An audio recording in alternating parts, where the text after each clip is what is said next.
Om Swastiastu. Selamat pagi, selamat jumpa kembali di dalam channel Sang Nyoman Bang Kusumajaya. Ya, tentunya anak-anak masih ingat channel ini adalah pasti menampilkan pembahasan soal, ya, pembahasan soal tentang tema 1 subtema 2, ya. Jadi subtema 2 atau part kedua, ya. Kita kembali ke soal nomor 1. Soal nomor 1, lihat, merupakan soal pilihan ganda, ya. Pilih salah satu jawaban yang benar, ya. Nomor 1, saat menghadiri hajatan, tahu hajatan? Nah, ada upacara agama, ya. Nah, ini khusus di teman kita yang beragama muslim, hajatan, ya. Kita mengambil makanan, A, sebanyak-banyaknya, B, dibawa pulang, C, secukupnya, D, semuanya. Ya. Yang jelas, pada saat kita menghadiri hajatan atau undangan dalam pesta, tentunya kita makan secukupnya agar yang terakhir masih bisa dapat jatah makan. Nah, jangan dihabiskan semua, ya. Malu, ya. Nanti kalau habiskan semua, kita dibilang rakus, adu lomba. Nah, ini harus dihindari, ya. Nah, kita sebagai manusia harus punya etika dan sopan santun, ya. Jadi dari dini, ya, dari sekarang kita udah kelas 6, tentunya kita sudah mengerti mana yang baik dan mana yang buruk, dan mana yang baik yang perlu dilakukan, mana yang buruk patut kita hindari atau jauhi, ya. Kemudian soal kedua, perilaku yang menunjukkan pengamalan sila keempat Pancasila. Nah, kita mengkaji sila keempat. Perilaku yang cocok yang mana? Apa A, apa B, apa C, apa D? Kita baca. A, mengharuskan pendapat pribadi untuk terima. Ya, tentunya ini namanya memasakkan pendapat ini. B, memberikan kesempatan orang untuk berpendapat. Ya, ini memungkinkan jawabannya ini. C, memberikan bantuan kepada tetangga untuk membutuhkan. D, melaksanakan ibadah tempat agama lain. Nah, ini kalau melaksanakan ibadah di tempat agama lain salah dia, ya. Ini termasuk sila pertama, ya. Kalau membuat bantuan, ya, masuk sila kelima. Yang cocok, jadi memberikan kesempatan orang untuk berpendapat, ya.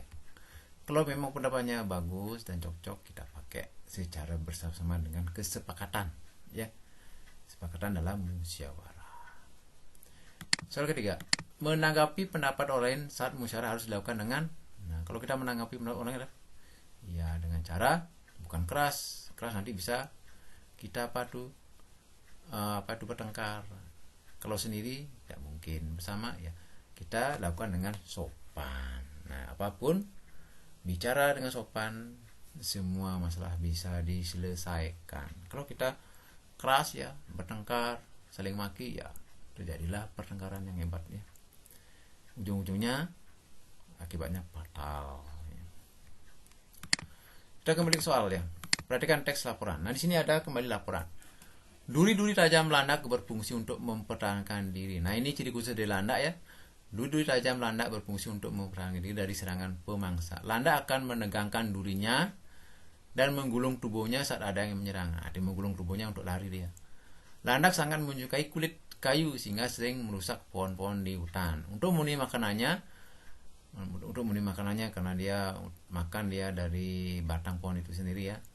Keberadaan landak di hutan sangat penting. Hal ini karena landak merupakan bahan makanan bagi hewan-hewan karnivora, misalnya harimau. Adanya landak di hutan menandakan bahwa kehidupan fauna liar dalam keadaan stabil. Landak juga merupakan penanda bahwa keseimbangan rantai makanan tidak terganggu. Nah, sekarang landak banyak diburu oleh manusia, dijadikan makanan pokok, ya. Nah, disinilah kita kurang awas, kurang mensyukuri, kurang memelihara ciptaan Tuhan, ya. Kita harus menghargai hidupnya, ya. Yang penting tidak mengganggu, ya. Kalau udah hidup di hutan, jangan diburu, ya. Biarkan dia berkembang, ya. Selama kita tidak diusik, ya. Jadi pertanyaannya berikut ini sesuai dengan teks laporan. Apa penanda adanya landak di hutan? Apakah itu betul?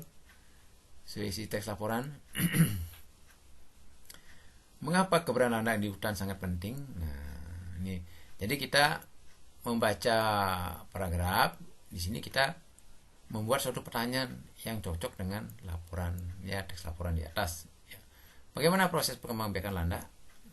Apa fungsi gigi tajam landak? Nah, manakah yang cocok dari pertanyaan di atas? Ya, coba kita kaji pelan-pelan mana yang cocok.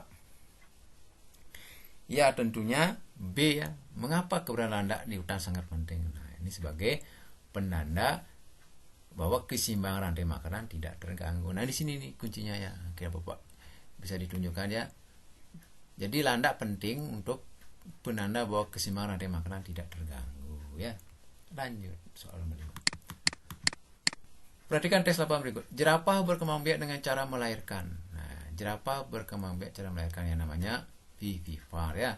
Jerapah memiliki masa hamil yang cukup lama, yaitu 15 bulan. Nah, kalau ibu-ibu hamil cuma berapa itu? 9 bulan. Kalau ini jerapah di 15 bulan baru dia lahir. Jadi induk jerapah biasanya menjauh dari kawanannya ketika akan melahirkan. Jadi induk jerapah jika akan melahirkan dia menjauh dari kawanannya. Setelah lahir, induk jerapah akan mengasuh anaknya. Induk jerapah juga akan melindungi anaknya dari hewan pemangsa. Nah, kalimat tanya yang tepat sesuai dengan teks laporan tersebut. Nah, kita membaca lagi paragraf dan kita disuruh membuat pertanyaan. Nah, apakah pertanyaan A menyambung cocok, ya? Mengapa induk jerapah menjauh dari kawanan ketika akan melahirkan? B, bagaimana perkembangbiakan jerapah? C, bagaimana anak jerapah melindungi diri? D, apa jenis makanan yang dikonsumsi jerapah? Manakah yang cocok? Ya, tentunya mengapa? Apakah cocok?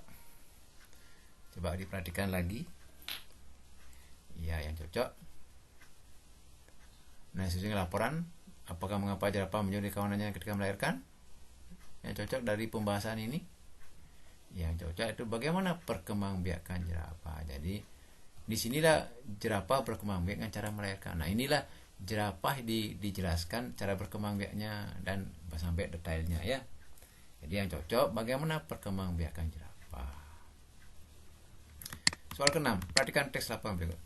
Duri-duri tajam landak berfungsi untuk mempertahankan diri dari serangan pemangsa. Landak akan menegangkan duri-durinya dan menggulung tubuhnya saat ada yang menyerang. Landak sangat menyukai kulit kayu sehingga sering merusak pohon-pohon di hutan untuk melindungi makanannya. Keberadaan landak di hutan sangat penting. Hal ini karena landak merupakan makanan bagi hewan-hewan karnivora, misalnya harimau. Adanya landak di hutan penanda bahwa kehidupan fauna liar dalam keadaan stabil. Landak juga merupakan penanda keseimbangan rantai makanan tidak terganggu. Berikut yang sesuai. Ini hampir sama soalnya, ya, tadi. Ya, tentunya di pertanyaannya yang tepat dari wacana tersebut, paragraf tersebut apa? Ya, coba kita pikirkan. Yaitu mengapa keberadaan landak dan sangat penting. Itu soal yang tadi, ya, sama, ya. Kemudian kuda laut dan kadal termasuk hewan. Kuda laut. Ya, kuda laut dan kadal termasuk hewan ovovivipar. Jadi dia bertelur dan dia melahirkan. Nah, kalau kuda laut dia bertelur di dalam rahimnya. Kemudian pas pada waktunya dia melahirkan anaknya. Jadi ovovivipar. Kadal juga, ya.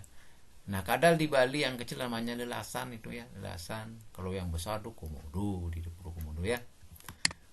Pada hewan vivipar, embrio tumbuh di dalam, ya, tempat tumbuhnya embrio bagi hewan vivipar itu namanya rahim.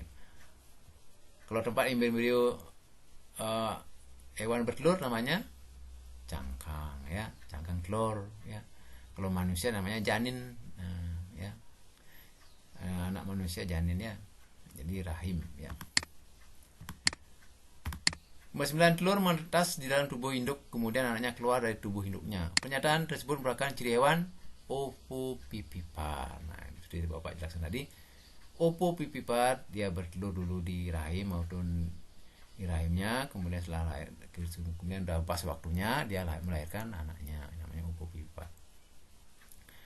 Serat abakah merupakan contoh hasil perhubungan negara. Nah, serat abakah. Nah, apakah serat abakah?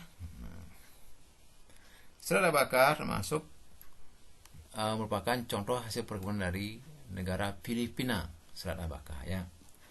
Untuk gambar dari serat abakah bisa dilihat di Google, ya.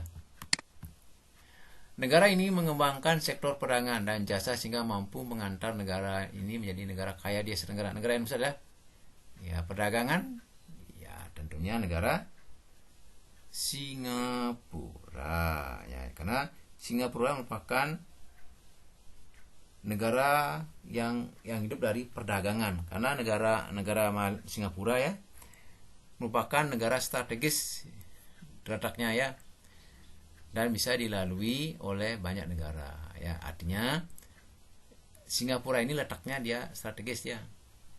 Sebelum dia ke Indonesia pasti singgah ke Singapura itu. Sebelum ke Malaysia juga singgah ke Singapura, karena Singapura negara yang terletak di tempat yang strategis ya. 12. Kegiatan ekonomi utama penduduk Filipina. Apakah kegiatan utama penduduk Filipina apakah sama dengan Indonesia? Bertani, agraris? Iya, jadi pertanian sama ya. Kemudian kita nomor 13, kita diajak untuk mengamati sebuah gambar. Nah, ini ada gambar kereta kuda ditunggangi oleh Dewa Krishna dan Raden Arjuna ya. Nah, patung Arjuna Wiyata. Gambar di atas terletak di kota mana? Patung Arjuna Wiyata. Ada yang tahu? Apa Bandung, Jogja, Jakarta, apa Surabaya? Ya, tentunya di kota Jakarta. Ya, Jakarta. Nah, mungkin ada yang pernah ke Jakarta, mungkin ada yang udah tinggal di Jakarta. Bagus sekali, udah tahu ini jawabannya ya. Nomor 14. Kota Solo merupakan simbol kebanggaan berupa patung Kota Solo. Apakah Kota Solo kebanggaannya itu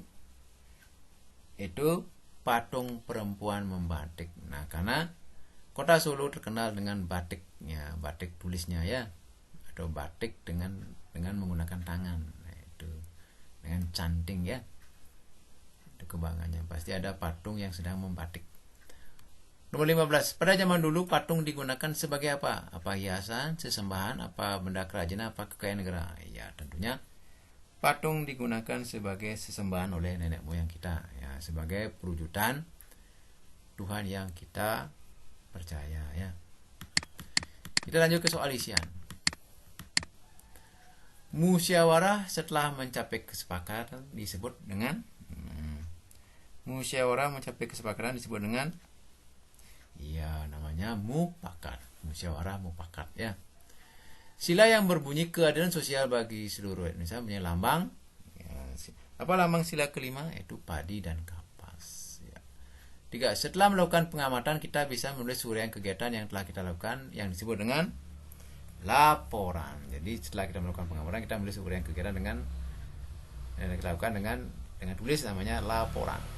Inti pikiran nomor 4, inti pikiran utama yang akan dikembangkan menjadi laporan disebut dengan apa? Inti laporan namanya topik laporan ya. Jadi topik laporan ya, topik laporan. Embrio pada hewan vivipar tumbuh menjadi janin ya. Jadi embrio dia belum berbentuk, embrio itu setelah itu baru berbentuk dia namanya janin ya. Jadi bertemunya sel kelamin jantan dengan ini namanya sigot. Kalau di tumbuhan, kalau manusia namanya embrio. Kemudian kadal berkembang biak dengan cara ya, kadal masih ingat tadi? Ya, ovovivipar. Kode mata uang bat adalah ya, namanya THB ya. Kode mata uang bat namanya THT ya, bukan THT. Apa itu THT? Telinga, hidung, dan tenggorokan. Jadi ini kalau kode mata uang bat dari Muang Thai lah THT ya. THT singkatan dari Thai Baht. Nah, berarti mata uang negara Thailand ya. Kode mata uang batna itu Thailand punya rawangnya ya. Nah, ini tulisannya uang bat, yaitu kodenya THB ya. Thai Baht dari mata uang bat Thailand ya. Mata uang Singapura jelas menggunakan dolar. Nah, dolar Singapura ya. Patung tonggak samudra merupakan patung karya Gregorius Siddhartha yang menjadi identitas kota apa? Kalau patung samudra, ada yang tahu? Ya. Itu merupakan identitas dari kota Jakarta. Samudra ya. Itu letak di Tanjung Priok. Tanjung Priok ya, di pelabuhan Tanjung Priok.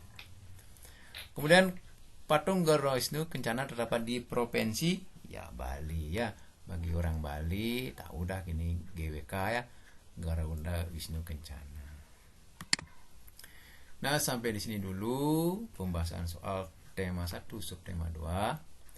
Semoga bermanfaat, bisa dijadikan referensi dalam menjawab soal maupun latihan dan latihan mengingat materi dari tema 1 ya. Semoga bisa dipahami dan dimengerti, dan jangan sungkan-sungkan untuk menonton terus sebanyak-banyaknya, karena ini merupakan pelajaran ya, pelajaran yang bisa dipergunakan sampai kita dewasa ya. Orang dewasa pun perlu belajar ya. Mengapa? Karena juga bisa membantu anaknya, mungkin kalau udah punya anak, ponakannya mungkin kalau sudah punya ponakan, atau teman anaknya, atau teman-temannya yang punya anak gitu ya. Jadi semua yang namanya belajar itu sangat bermanfaat sekali ya.